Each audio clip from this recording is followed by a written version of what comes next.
ಯಾವುದೂ ಒಳ್ಳೆ ರೀತಿ ನಮ್ಗೆ ಸಿಗ್ತಾ ಇಲ್ಲ. ಕೊನೆ ಹಿಂಗಾರಿಂದ ಅದು ಸ್ವಲ್ಪ ಹುಷಾರಿರೋದು ಒಳ್ಳೆ, ಪ್ರಿಕಾಷನ್ಸ್ ಇರೋದು ಒಳ್ಳೆ. ಈ ಸಲ ಬರುವಂಥ ಕಾಯಿಲೆ ಘೋರವಾಗಿದೆ. ವಾಯು ರೂಪದಲ್ಲಿರೋದು ಒಂದು ಕಫ ಈ ಥರ ಬಂದು ಉಸಿರಾಟಕ್ಕೆ ತೊಂದರೆಯಾಗಿ ಸಿರುತನಕ ಹೋಗಿ ಮನುಷ್ಯರಿಗೆ ಸಾವು ಬರೋ ಲಕ್ಷಣ ಭಾಳ ಇದೆ. ದೊಡ್ಡ ಗಂಡಾಂತರ ಇದೆ ಅಂತ ಇದೆ, 5 ವರ್ಷ ಲೋಕಕ್ಕೆ ಇದೆ. 5 ವರ್ಷ ಈ ಕಾಯಿಲೆ 5 ವರ್ಷ ತನಕ ಸಿಂಪ್ಟಮ್ಸ್ ಇರುತ್ತೆ. ಅಂದರೆ ಕಮ್ಮಿ ಆಗುತ್ತೆ, ಹೋಗುತ್ತೆ, ಬರುತ್ತೆ. ಇದರ ಆಯುಷ್ 5 ವರ್ಷ ಇದೆ. ಅಷ್ಟೇ ಅಲ್ಲದೆ ಈ ಬಾರಿ ಮಳೆನೂ ಬೇಗನೆ ಮಾನ್ಸೂನ್ ಸ್ಟಾರ್ಟ್ ಆಗಿದೆ. ಜಲಪ್ರಳಯದ ಅಂತ ಏನಾದರೂ ಲಕ್ಷಣಗಳಿದೆ?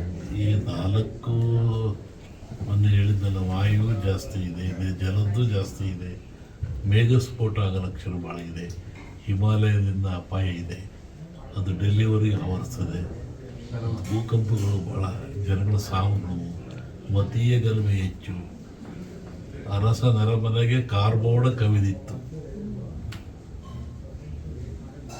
ಅರಸನ ಮನೆಗೆ ಕಾರ್ಮೋಡ, ಅರಸ ನರಮನೆಗೆ ಕಾರ್ಮೋಡ ಕವಿದಿತ್ತು ರಾಜಕೀಯವಾಗಿ.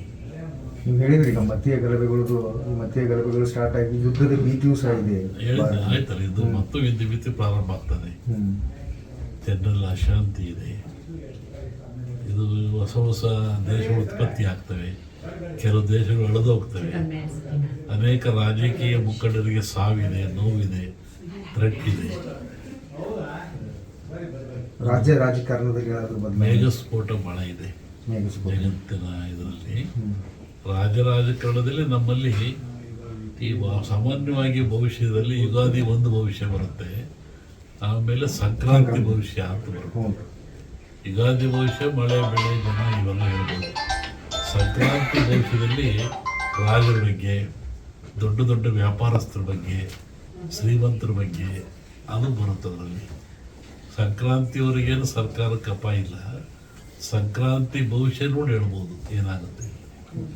ಆ ಮಧ್ಯೆ ಹೇಳಿದ ಕಾರ್ಮೋಡ ಕವಿದೀತು, ಯಾರಿಗೂ